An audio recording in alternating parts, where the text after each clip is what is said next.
ಇವತ್ತಿನ ದಿನ ಪ್ರಾರಂಭಿಸುವ ಮುನ್ನ ಇದನ್ನು ಕೇಳು. ನನ್ನ ಪ್ರಿಯ ಮಗುವೆ, ಇಂದಿನ ಹೊಸ ದಿನವನ್ನು ನೀನು ಪ್ರಾರಂಭಿಸುವ ಮುನ್ನ ಈ ನಿನ್ನ ಬಾಬಾನ ಸಂದೇಶವನ್ನು ಸಂಪೂರ್ಣವಾಗಿ ಗಮನವಿಟ್ಟು ಕೇಳು. ನಿನ್ನ ಬದುಕಿನ ದಿಕ್ಕನ್ನೇ ಬದಲಾಯಿಸಬಹುದು. ನಮಸ್ಕಾರ ಸ್ನೇಹಿತರೆ. ಓಂ ಸಾಯಿರಾಮ್. ರಾಜರಿಗೆಲ್ಲ ರಾಜನಾದ, ಯೋಗಿಗಳಿಗೆಲ್ಲ ಶ್ರೇಷ್ಠ ಯೋಗಿಯಾದ, ಪರಬ್ರಹ್ಮ ಸ್ವರೂಪನಾದ ಶ್ರೀ ಸಚ್ಚಿದಾನಂದ ಸಮರ್ಥ ಸದ್ಗುರು ಸಾಯಿನಾಥ ದೇವನಿಗೆ ಜಯವಾಗಲಿ. ನನ್ನ ಮುದ್ದಿನ ಮಗುವೆ, ಇಂದಿನ ಸಂದೇಶ ತುಂಬ ವಿಶೇಷವಾಗಿದೆ.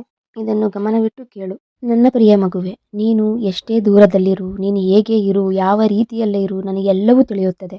ಹಾಗಾಗಿ ದಯವಿಟ್ಟು ನೀನು ನಿನ್ನ ರೂಪವನ್ನು ಬದಲಿಸಿಕೋ, ನಿನ್ನ ಯೋಚನೆಯನ್ನು ಬದಲಿಸಿಕೋ. ನಿನ್ನ ಮನಸ್ಸಿನ ಆಳದಲ್ಲಿ ಇರುವ ಪ್ರತಿಯೊಂದು ರೀತಿ, ನೀತಿಯು, ಆಸೆ, ಆಕಾಂಕ್ಷೆಗಳು ನನಗೆ ತಿಳಿದಿದೆ. ನಾನು ಹೇಳಿದ ಸಾಯಿ ಸಂದೇಶ ಹಾಗೂ ಸಾಯಿ ಪವಾಡವನ್ನು ನಿನ್ನ ಮನಸ್ಸಿನಲ್ಲಿ ತುಂಬಿಕೋ. ಈ ಮೂಲಕ ನಿನ್ನ ಪ್ರಶ್ನೆಗಳಿಗೆ ಉತ್ತರವನ್ನು ನೀಡಿದ್ದೇನೆ. ತಪ್ಪದೆ ಓಂ ಸಾಯಿರಾಮ್ ಎಂದು ಕಮೆಂಟ್ ಮಾಡು. ನನ್ನ ಮಗುವೆ, ನೀನು ಪ್ರತಿಯೊಬ್ಬರ ಮುಂದೆಯೂ ಅಳುತ್ತಾ ಕೂರಬೇಡ. ನಿನ್ನ ದುಃಖ, ನಿನ್ನ ನೋವನ್ನು ನಿನ್ನ ಒಳಗೆ ಇಟ್ಟುಕೋ. ನೋಡು, ಪ್ರತಿಯೊಬ್ಬರೂ ಸರಿಯಾಗಿ ಇರುವುದಿಲ್ಲ. ನೀನು ಯಾರ ಮುಂದೆ ಅಳುತ್ತೀಯೋ ಆ ಪ್ರತಿಯೊಬ್ಬ ವ್ಯಕ್ತಿಯೂ ನೀನು ಅಂದುಕೊಂಡಂತೆ ಇರುವುದಿಲ್ಲ. ಎದುರಿಗಿರುವವರು ನಿನ್ನ ದುಃಖವನ್ನು ಕೇಳುತ್ತಾರೆ, ನಿನ್ನ ಮಾತುಗಳನ್ನು ಆಲಿಸುತ್ತಿದ್ದಾರೆ, ನಿನ್ನನ್ನು ಅರ್ಥ ಮಾಡಿಕೊಳ್ಳುತ್ತಿದ್ದಾರೆ ಎಂದು ನಿನಗೆ ಅನಿಸುತ್ತದೆ. ಆದರೆ ಹಾಗೆ ಇರುವುದಿಲ್ಲ. ಈ ಜಗತ್ತಿನಲ್ಲಿ ಪ್ರತಿಯೊಬ್ಬರೂ ಸರಿಯಾಗಿ ಇರುವುದಿಲ್ಲ. ಎಲ್ಲರ ಮನಸ್ಸು ಸ್ವಚ್ಛವಾಗಿರುವುದಿಲ್ಲ. ನಿನಗೆ ಗೊತ್ತಿದೆಯಲ್ಲವೇ? ಅನೇಕ ಜನರು ನಿನ್ನ ಮಾತುಗಳನ್ನು ಕೇಳುತ್ತಾರೆ ಮತ್ತು ಬೆನ್ನ ಹಿಂದೆ ಹೋಗಿ ನಿನಗೆ ಯಾರು ತೊಂದರೆ ಕೊಡುತ್ತಿದ್ದಾರೋ, ನಿನಗೆ ಯಾರು ದುಃಖ ನೋವು ನೀಡುತ್ತಿದ್ದಾರೋ ಅವರ ಬಳಿಯೇ ನಿನ್ನ ಮಾತುಗಳನ್ನು ಹೇಳುತ್ತಾರೆ. ಅವರ ಬಳಿ ಹೋಗಿ ವಿಷಯಗಳನ್ನು ಹೇಳಿದಾಗ ನೀನು ತಮಾಷೆಯ ವಸ್ತುವಾಗುತ್ತೀಯ. ನಿನ್ನನ್ನು ನೋಡಿ ಅವರು ಹಾಸ್ಯ ಮಾಡುತ್ತಾರೆ. ಆದ್ದರಿಂದ ಪ್ರತಿಯೊಬ್ಬರ ಮುಂದೆಯೂ ನಿನ್ನ ದುಃಖಗಳನ್ನು, ನೋವುಗಳನ್ನು ಹೇಳಿಕೊಳ್ಳಬೇಡಿ. ಎಲ್ಲರ ಮುಂದೆಯೂ ಅಳಬೇಡಿ. ನಿನಗೆ ಅಳಲೇಬೇಕು ಎನಿಸಿದರೆ, ನಿನ್ನ ಮನಸ್ಸನ್ನು ಹಗುರ ಮಾಡಿಕೊಳ್ಳಬೇಕು ಎನಿಸಿದರೆ, ಕೇವಲ ನನ್ನ ಮುಂದೆ, ನಿನ್ನ ಬಾಬಾನ ಮುಂದೆ ಹತ್ತು ಬಿಡು. ನಿನ್ನನ್ನು ನಿಜವಾಗಿಯೂ ತಮ್ಮವರೆಂದು ಭಾವಿಸುವ, ನಿನ್ನ ಒಳಿತನ್ನು ಬಯಸುವ ಮತ್ತು ನಿನ್ನನ್ನು ತುಂಬ ಪ್ರೀತಿಸುವ ಕೇವಲ ಒಂದೆರಡು ಆಪ್ತರು ನಿನ್ನ ಬಳಿ ಇರುತ್ತಾರೆ. ಅವರ ಮುಂದೆ ಮಾತ್ರ ನಿನ್ನ ನೋವನ್ನು ಹೇಳಿಕೊಳ್ಳಬೇಕು.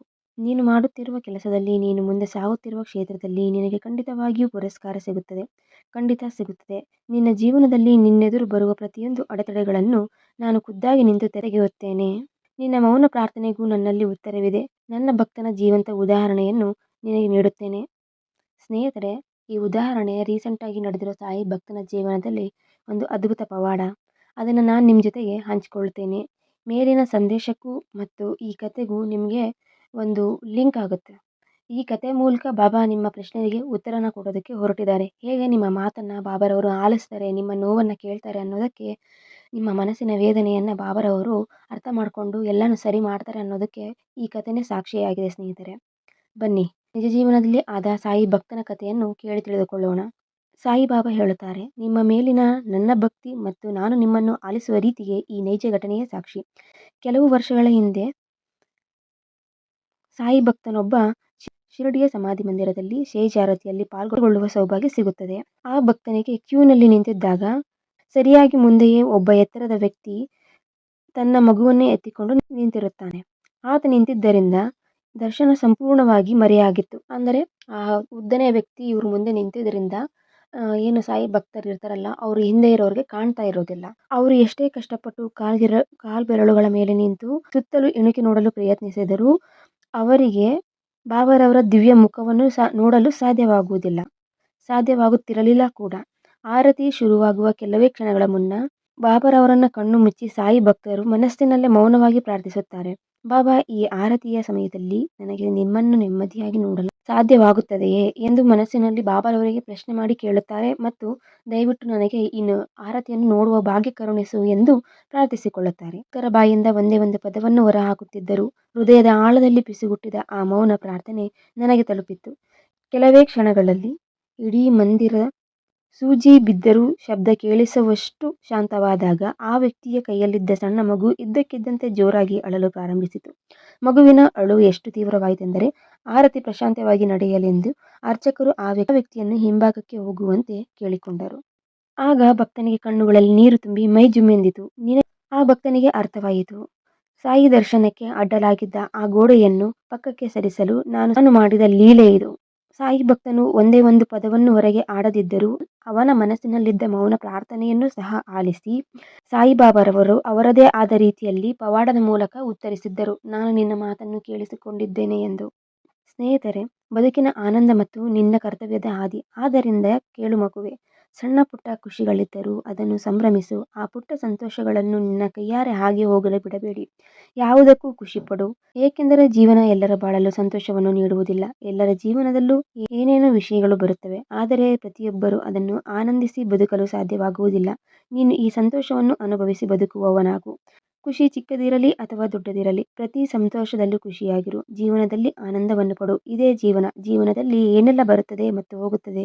ವಿಷಯಗಳು ಬರುತ್ತವೆ, ಹೋಗುತ್ತವೆ. ಆದರೆ ನೀನು ಸಂತೋಷವಾಗಿ ಇರುತ್ತೀಯೋ ಇಲ್ಲವೋ ಎಂಬುದು ನಿನ್ನ ಮೇಲೆಯೇ ನಿರ್ಭರವಾಗಿರುತ್ತದೆ. ಆದ್ದರಿಂದ ಖುಷಿಯಾಗಿ ಇರಲು ಕಲಿ. ಮಗುವೆ, ಅನಾವಶ್ಯಕ ವಿಷಯಗಳಲ್ಲಿ ಸಿಕ್ಕಿಹಾಕಿಕೊಳ್ಳುವುದನ್ನು, ಗೊಂದಲಕ್ಕೊಳಗಾಗುವುದನ್ನು ನಿಲ್ಲಿಸಿಬಿಡು. ನೀನು ತುಂಬ ಗೊಂದಲಕ್ಕೊಳಗಾಗುತ್ತೀಯ ಮಗುವೆ. ಅದು ಯಾಕೆ ಹೀಗಿದೆ, ಇದು ಯಾಕೆ ಹಾಗಿದೆ, ಅವರು ನನ್ನ ಬಗ್ಗೆ ಏನು ಯೋಚಿಸುತ್ತಿರಬಹುದು ಎಂದೆಲ್ಲ ಏನೇನು ಯೋಚಿಸುತ್ತಿರುತ್ತೀಯ. ಇಷ್ಟೊಂದು ಯೋಚಿಸಬೇಡ. ಜನರ ಕಡೆಗೆ ಅಷ್ಟೊಂದು ಗಮನ ಕೊಡಬೇಡ. ಆ ಗಮನವನ್ನು ನಿನ್ನನ್ನು ನೀನು ಬೆಳೆಸಿಕೊಳ್ಳಲು ಉಪಯೋಗಿಸಿದರೆ ಮಾತ್ರ ನೀನು ಮುಂದೆ ಬರಲು ಸಾಧ್ಯ. ಆದರೆ ಈಗಿರುವ ಸಮಸ್ಯೆ ಏನೆಂದರೆ, ನಿನಗೆ ಒಮ್ಮಿಂದೊಮ್ಮೆಗೆ ತುಂಬ ದೊಡ್ಡವನಾಗಬೇಕು ಎಂಬ ಆಸೆ ಇದೆ. ಆದರೆ ತುಂಬ ಶ್ರಮಪಟ್ಟು ಕಷ್ಟಪಟ್ಟು ಮುಂದೆ ಬಂದವರನ್ನು ನೀನು ನೋಡಿದ್ದೀಯಾ? ಅವರು ತಮ್ಮ ಜೀವನದಲ್ಲಿ ತುಂಬ ಶ್ರಮಪಟ್ಟಿದ್ದಾರೆ, ಸಂಘರ್ಷಗಳನ್ನು ಎದುರಿಸಿದ್ದಾರೆ, ತಮ್ಮ ಜೀವನದಲ್ಲಿ ಶಿಸ್ತನ್ನು ರೂಢಿಸಿಕೊಂಡಿದ್ದಾರೆ. ಆಮೇಲಷ್ಟೇ ಅವರು ತಾವು ಅಂದುಕೊಂಡಿದ್ದನ್ನು ಸಾಧಿಸುತ್ತಿದ್ದಾರೆ. ಅವರು ಪಟ್ಟ ಪಾಡು ಈಗ ನಿನಗೆ ಕಾಣಿಸುತ್ತಿಲ್ಲ. ನೀನು ಸಾಗುತ್ತಿರುವ ಹಾದಿಯಲ್ಲಿ ಶೀಘ್ರವಾಗಿ ಗುರಿಯನ್ನು ತಲುಪಬೇಕು ಎಂದು ಮಾತ್ರ ಬಯಸುತ್ತಿದ್ದೀಯ. ಇದರಿಂದಾಗಿ ನಿನಗೆ ಸರಿಯಾಗಿ ನಿದ್ರೆ ಮಾಡಲು ಆಗುತ್ತಿಲ್ಲ, ಸರಿಯಾಗಿ ಅಳಲು ಆಗುತ್ತಿಲ್ಲ. ನಿನ್ನ ದಿನಚರಿಗಳೇ ಬದಲಾಗಿವೆ, ನಿನ್ನ ಸ್ವಭಾವವೇ ಬದಲಾಗಿದೆ. ಮುಂಚೆ ನೀನು ತುಂಬ ನಿದ್ರೆ ಮಾಡುತ್ತಿದ್ದೆ, ಆದರೆ ಇವತ್ತು ನಿನಗೆ ನಿದ್ರೆ ಬರುತ್ತಿಲ್ಲ ಮತ್ತು ತುಂಬ ಆಯಾಸವಾಗುತ್ತಿದೆ ಅಲ್ಲವೇ? ನನ್ನ ಮಾತನ್ನು ಕೇಳು ಮಗುವೆ. ನಿನಗೆ ಕೆಲಸ ತುಂಬ ಹೆಚ್ಚಾಗಿದೆ ಮತ್ತು ಸಮಯ ಕಡಿಮೆ ಆಗಿದೆ ಎಂದು ಅನಿಸುತ್ತಿರಬಹುದು. ಹಾಗಿದ್ದರೆ ಹೀಗೆ ಮಾಡು ನೋಡು. ನಿನ್ನ ಬುದ್ಧಿ ತುಂಬ ತೀಕ್ಷ್ಣವಾಗಿದೆ, ನಿನ್ನ ಬುದ್ಧಿ ತುಂಬ ವೇಗವಾಗಿದೆ. ನಿನ್ನ ವಯಸ್ಸಿಗೆ ತಕ್ಕಂತೆ ನಿನ್ನ ಬುದ್ಧಿ ಕಡಿಮೆಯಾಗಿದೆ, ಅಥವಾ ನಿನಗೆ ಏನು ತಿಳಿಯುತ್ತಿಲ್ಲ, ಇಲ್ಲವೇ ನಿನ್ನ ನೆನಪಿನ ಶಕ್ತಿ ಕಡಿಮೆಯಾಗಿದೆ ಎಂದು ಯಾರಾದರೂ ಹೇಳಿದರೆ ಅದನ್ನು ನಂಬಬೇಡಿ. ಹಾಗೇನೂ ಇಲ್ಲವೇ ಇಲ್ಲ. ನಿನ್ನ ಬುದ್ಧಿ ಎಷ್ಟು ತೀಕ್ಷ್ಣವಾಗಿದೆ ಎಂದರೆ, ನೀನು ಮನಸ್ಸು ಮಾಡಿ ಕೆಲಸಕ್ಕೆ ಕುಳಿತರೆ ಆ ಕೆಲಸವನ್ನು ನಿಗದಿತ ಸಮಯಕ್ಕಿಂತ 2-3 ಪಟ್ಟು ವೇಗವಾಗಿ ಮಾಡಿ ಮುಗಿಸುತ್ತೀಯ. ನೀನು ಎಷ್ಟೊಂದು ಕೆಲಸ ಮಾಡಬಲ್ಲೆ. ನಿನ್ನನ್ನು ಮುಂದೆ ಸಾಗದಂತೆ ತಡೆಯಲು ಯಾರಿಂದಲೂ ಸಾಧ್ಯವಿಲ್ಲ. ಆದ್ದರಿಂದ ವಿಷಯಗಳ ಕಡೆ ಗಮನ ಹರಿಸಲು ಶುರು ಮಾಡು. ಹೌದು, ಒಂದು ವಿಷಯ ನಿಜ. ನಿನ್ನ ಮೆದುಳು ದುರ್ಬಲವಾಗಿಲ್ಲ. ಆದರೆ ಈ ಸಮಯದಲ್ಲಿ ನಿನ್ನ ಮೆದುಳು ಹಲವು ವಿಷಯಗಳ ಕಡೆಗೆ ಚದುರಿ ಹೋಗಿದೆ, ಭ್ರಮೆಯಲ್ಲಿದೆ. ನಿನಗೆ ಸರಿಯಾದ ದಿಕ್ಕು ಯಾವುದು, ಎಲ್ಲಿ ಮೆದುಳನ್ನು ಉಪಯೋಗಿಸಬೇಕು, ಎಲ್ಲಿ ನಿಲ್ಲಬೇಕು ಮತ್ತು ಎಲ್ಲಿ ಇರಬಾರದು ಎಂಬುದು ತಿಳಿತಿಲ್ಲ. ನಿನ್ನ ಸ್ವಭಾವವನ್ನು ಸ್ವಲ್ಪ ಬದಲಾಯಿಸಿಕೊಳ್ಳಲು ಪ್ರಯತ್ನಿಸು. ನಿನಗೆ ಯಾವುದೇ ಸರಿ, ಯಾವುದು ತಪ್ಪು, ನೀನು ಎಲ್ಲಿ ಗಮನ ಕೊಡಬೇಕು ಮತ್ತು ಎಲ್ಲಿ ಗಮನ ಕೊಡಬಾರದು ಎಂಬುದರ ಬಗ್ಗೆ ಸ್ವಲ್ಪ ಯೋಚಿಸಿ ಮಗು. ಕೇಳು ಮಗುವೆ, ನೀನು ಯಾವಾಗಲಾದರೂ ತೀರ್ಥಯಾತ್ರೆಗೆ ಅಥವಾ ದೇವಸ್ಥಾನಕ್ಕೆ ಹೋಗುವಾಗ ಚೆನ್ನಾಗಿ ಸಿದ್ಧರಾಗಿ ಹೋಗು. ನಾನು ಸಿದ್ಧರಾಗಿ ಹೋಗು ಎಂದು ಹೇಳಿದ ತಕ್ಷಣ ತುಂಬ ಸೌಂದರ್ಯವರ್ಧಕ ವಸ್ತುಗಳನ್ನು, ಮೇಕಪ್ ಅಥವಾ ಇನ್ಯಾವುದನ್ನು ಬಳಸಬೇಕೆಂದರ್ಥವಲ್ಲ. ನಿನ್ನ ಮನೆಯ ಬೀರುಗಳಲ್ಲಿ ಇರುವ ಒಳ್ಳೆಯ ಬಟ್ಟೆಗಳನ್ನು ಕೇವಲ ಇಟ್ಟುಕೊಳ್ಳಲು ಅಲ್ಲವಲ್ಲ, ಅವುಗಳನ್ನು ಹೊರತೆಗೆದು ಧರಿಸು.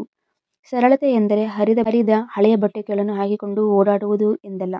ನೀನು ಯಾವುದೋ ದೇವಸ್ಥಾನಕ್ಕೆ ಬರುವಾಗ ಅಥವಾ ಎಲ್ಲಾದರೂ ಹೊರಗಡೆ ತಿರುಗಾಡಲು ಹೋಗುವಾಗ ಒಳ್ಳೆಯ ವಸ್ತ್ರಗಳನ್ನು ಧರಿಸು. ನಾನು ನಿನಗೆ ಬಟ್ಟೆಗಳನ್ನು ಕೊಡಿಸಿರುವುದು ಕೇವಲ ಎತ್ತಿಡಲು ಅಲ್ಲ, ತೋರಿಸಿಕೊಳ್ಳುವುದು ಎಂದರೆ ಯಾರು ಅಹಂಕಾರ ಪ್ರದರ್ಶಿಸುತ್ತಾರೋ, ಯಾರು ತಮ್ಮಲ್ಲಿರುವ ವಸ್ತುಗಳನ್ನು ಪದೇ ಪದೇ ಇತರರಿಗೆ ತೋರಿಸಲು ಪ್ರಯತ್ನಿಸುತ್ತಾರೋ ಅದು ತೋರಿಸಿಕೊಳ್ಳುವಿಕೆ ಎನಿಸಿಕೊಳ್ಳುತ್ತದೆ. ಆದರೆ ನಿನ್ನ ಮನಸ್ಸು ತುಂಬ ಸ್ಪಷ್ಟವಾಗಿದೆ, ಶೀತಲವಾಗಿದೆ.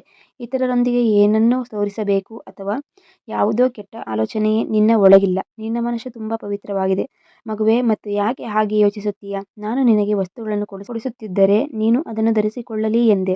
ನೀನು ನನ್ನ ಭಕ್ತನಾಗಿದ್ದೀಯ. ನನ್ನ ಮೇಲಿರುವ ಪ್ರೀತಿಯಿಂದ ನೀನು ನನಗೆ ಎಷ್ಟು ವಸ್ತುಗಳನ್ನು ಅಲಂಕರಿಸುತ್ತೀಯ. ಆದ್ದರಿಂದ ಮಗುವೆ, ಸದಾ ಸಂತೋಷದಿಂದಿರು.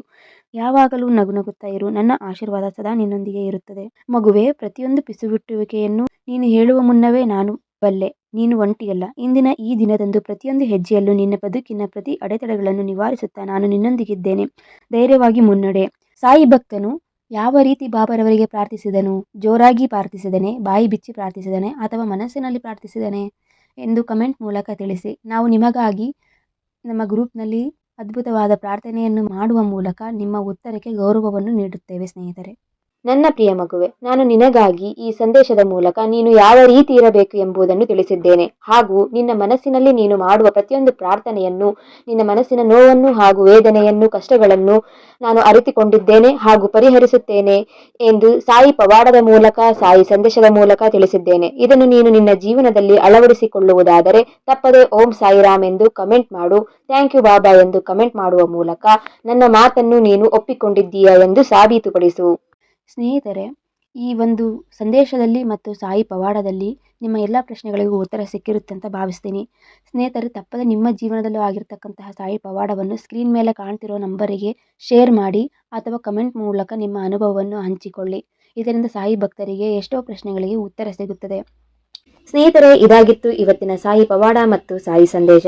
ಸ್ನೇಹಿತರೆ, ಮತ್ತೆ ರಾತ್ರಿ ನಿಮ್ಮನ್ನು ಭೇಟಿಯಾಗುತ್ತೇನೆ ಸಾಯಿ ಸಂದೇಶ ಮತ್ತು ಅದ್ಭುತ ಪವಾಡದೊಂದಿಗೆ. ತಪ್ಪದೆ ನಮ್ಮ ಚಾನಲನ್ನು ಸಬ್ಸ್ಕ್ರೈಬ್ ಮಾಡಿ ಬೆಲ್ ಐಕಾನ್ನ ಒತ್ತಿ. ನಾವು ಮಾಡುವ ಪ್ರತಿಯೊಂದು ವಿಡಿಯೋಗಳು ಫಸ್ಟ್ ನೋಟಿಫಿಕೇಶನ್ ನಿಮಗಾಗಿಯೇ ಬರುತ್ತದೆ.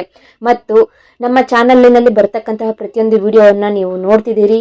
ಹಾಗೆಯೇ ಲೈಕ್ ಕೊಡೋದನ್ನು ಮರೆಯೋದಕ್ಕೆ ಹೋಗ್ಬೇಡಿ. ನನಗೆ ಸಪೋರ್ಟ್ ಮಾಡಿ ಅಂತ ಕೇಳಿಕೊಳ್ತಾ ಮತ್ತೆ ಮುಂದಿನ ವಿಡಿಯೋದಲ್ಲಿ ಭೇಟಿಯಾಗುತ್ತೇನೆ. ಅಲ್ಲಿಯವರೆಗೆ ಓಂ ಸಾಯಿರಾಮ್.